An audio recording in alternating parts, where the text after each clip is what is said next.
Prav lep pozdrav, spoštovani kolegice in kolegi. Dobrodošli na aprilu 2015. Tale april je seveda nekoliko smešen naziv, ampak prav zato, ker je tak, smo ga posvojili in smo mu dali tudi eno posebno vsebino. To je predstavljanje novosti v poslovanju naše knjižnice in to tistih novosti, za katere menimo, da so zanimive še za koga drugega, bodisi za strokovnjake ali pa za uporabnike. Drugače pa tudi v vaših knjižnicah verjetno, tako kot pri nas, poteka april res v znamenju številnih dogodkov. Letos smo začeli že kar 2. aprila s prireditvijo v počastitev Mednarodnega dneva otroških knjig in predstavitvijo poslanice Ibi.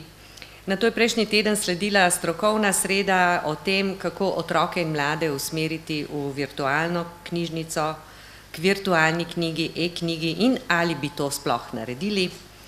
Danes bomo govorili o naših novih projektih in dejavnostih. Tako jutri pa gostimo Mariborsko knjižnico in nekatere druge knjižnice, njihove knjižničarje, pravljičarke, na večernem druženju s pravljicami za odrasle. Tega večera se res zelo veselimo. Naslednji teden se bomo pridružili praznovanju Svetovnega dneva knjige in Noči knjige, kjer boste tudi večinoma sodelovali tudi druge slovenske knjižnice. Tako da bo literarnih prireditev letos v tem aprilu toliko, da smo izdali kar poseben napovednik samo za literarne vsebine. Mogoče ga lahko kje tudi najdete, ampak ugotovili smo, da ljudje, recimo, ki jih zanima ena vrsta vsebin, si potem s takimi posebnimi napovedniki pri tem lahko lažje pomagajo. To so taki poskusi različnih oblik, ki potem odmevajo recimo v odzivih uporabnikov na dogajanje. No, pa se vrnimo k današnjemu dogodku. Za nas oziroma za moje sodelavke in sodelavce je april v MKL v bistvu z vsebinskega vidika zelo resen in zahteven projekt, ker je treba vam, strokovnjakom z knjižničnega področja, ki ste po svetu v številnih knjižnicah že videli vse živo in prinesli tudi domov številne ideje in projekte. Mislim, vam je treba predstaviti nekaj, kar se zdi nam pomembno in upamo, da bo zanimivo tudi za vas. In pri odločanju o tem, kar bi bilo smiselno predstaviti, je upoštevano tisto, kar nam je recimo prineslo bodisi dobre odzive uporabnikov, ali pa nam je, ali pa mislimo, da nam je oziroma nam bo olajšalo naše delovne postopke ali pa kako drugače izboljšalo naše delo. Zato mi dovolite, da preden začnemo, na hitro predstavim še današnji program. Namreč kolegica Simona Šinko, ki je glavni motor te prireditve, nam je zbolela pred nekaj dnevi, tako da smo si mogli zdaj na hitrico porazdeliti nekatere naloge.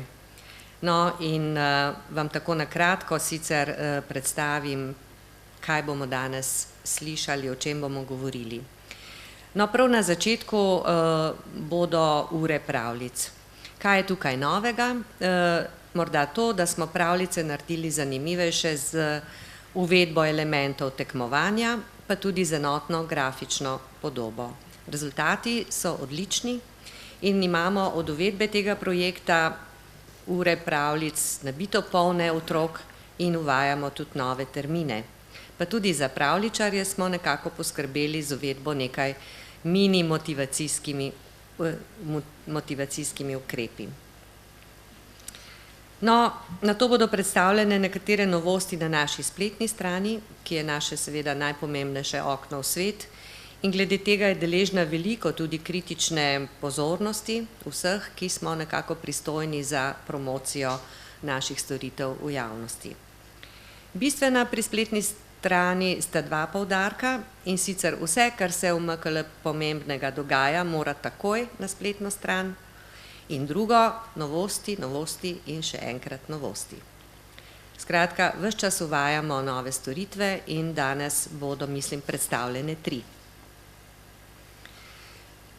Na to bo predstavljenih še nekaj informacijskih storitev, ki so se tudi našim uporabnikom zdele zanimive, kot je recimo e-točka za gradiva javnih oblasti in pa naš največji projekt, ki ga trenutno testiramo zdaj, trenutno največji vračanje gradiva v katerikoli knjižnici.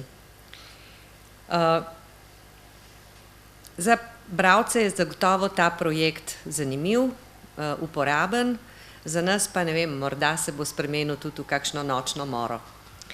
Ampak za zdaj nam gre kar dobro. No in naslednja stvar, ki je pa tudi zelo zanimiva in ki bo zajela vse zaposlene v mestni knjižnici, je pa e-učilnica in izobraževanje za informacijsko tehnologijo. S tem uvajamo pravzaprav obvezno in sicer trajno obvezno usposabljanje zaposlenih za uporabo informacijske tehnologije in tudi v resnici pričakujemo, da se bodo veliko naučili ter tudi svoje znanje preverili na testih. No, na koncu pa bomo predstavili še 2 projekta povezana s partnerstvi, in sicer smernice za partnersko povezovanje in pa vključevanje lokalne skupnosti v pripravo ali pa v načrtovanje recimo prostorov knjižnice.